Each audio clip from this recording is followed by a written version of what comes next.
Also the presence of institutions that provide vital forms of care. And so we just talked about the history of racial capitalism, the history of the prison industrial complex. We are about to move on to talk about the solidarity economy and the way that we can create collectively and cooperatively those vital forms of care, and how it's already being done in this city right now and has a long history grounded in the fight for Black liberation. So what is the cooperative economy? What is the solidarity economy? We said capitalism is an economy that prioritizes profit above all else. It prioritizes the maintenance of white supremacy above all else. Well, the solidarity economy is an economy that prioritizes meeting collective needs above all else. First and foremost, we keep us safe. And that doesn't just mean from police, but that also means from predatory lenders. That means from corporations that are trying to extract our labor, right? And so this cooperative economy has an incredibly long history in Black communities, first and foremost because it has had to exist in Black communities. No one else was there to keep Black people safe from 1619 until now.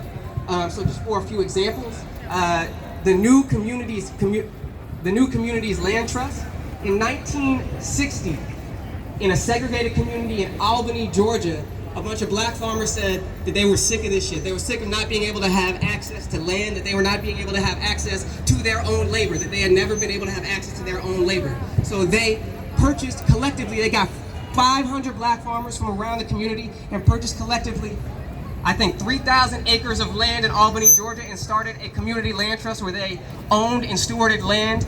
They distributed the profits evenly, and they had this farm ongoing for decades. This is the thing, this is the history of a lot of the solidarity economy and cooperative economy is we don't know about it because they don't want us to know about it. If they knew, if they accepted the fact that we knew how to create these institutions, that we can create these institutions right now and every day, they would fight to squash them. They have been fighting to squash them. And what they did to this community land trust in Albany, Georgia, is they fucking squashed it, right? The community in Albany lobbied the USDA and got them to eliminate all the rights that these people had to this land.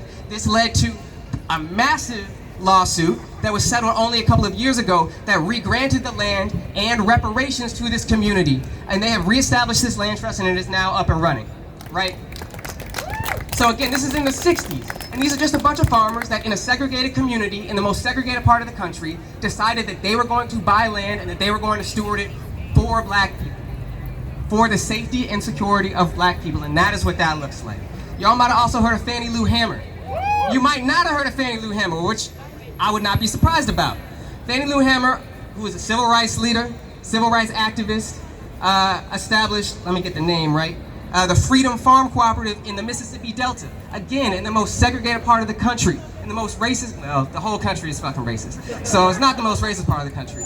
But in her attempt to empower poor Black farmers once again, because again, this is a lot of the labor that Black people had been doing and did not have access to, she said that the time has come now when we are going to have to get what we need for ourselves. We may get a little help here and there, but in the main, we are going to have to do it for ourselves. So this was not a federal or state-sponsored poverty program or whatever the fuck, right? They got their money together, they started their farm cooperative, and they provided the food, the land, and the services that their communities need to survive. And now I'm gonna pass it back to Julian to talk a little bit about, and again, this is in the 60s, this is in the 70s. These cooperatives have been existing for a long time, and Julian's gonna talk a little bit about a couple that have been going on today. Yeah. Thank you for my much cooler Julian. All right, cool. So I'm just gonna talk about two quick, more contemporary examples. Who here has heard of Cooperation Jackson? Can you raise your hand? All right, cool, a couple. So a lot of people will be learning.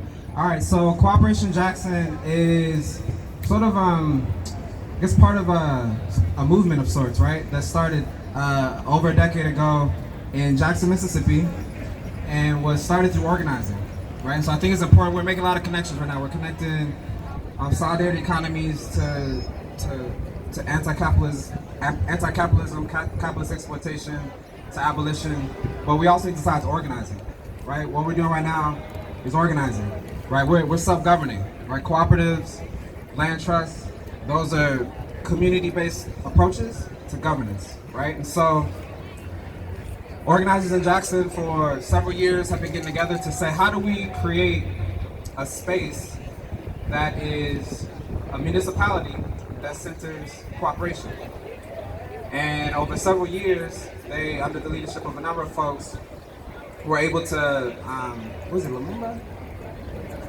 Yeah, was the name. Chakwe Lumumba, right. So, there was an election. I think he lost the first, he lost the first one? Lost the first one, won the second one. Boom. And what ended up happening is the idea was that there was going to be an investment in worker cooperatives, right? And so not just the idea of worker cooperatives, but also the ecosystem, the institutions that are required to make worker cooperatives possible. So developers, financing, technical support, right? And so as opposed to what you have in a lot of cities right now, which is you have some city municipalities, New York City is one of those, that has like a budget line that is put aside to support worker cooperatives and other sort of worker cooperative adjacent institutions. In Jackson, they're like, nah, we're gonna have that sort of be the thread throughout a lot of our institutions.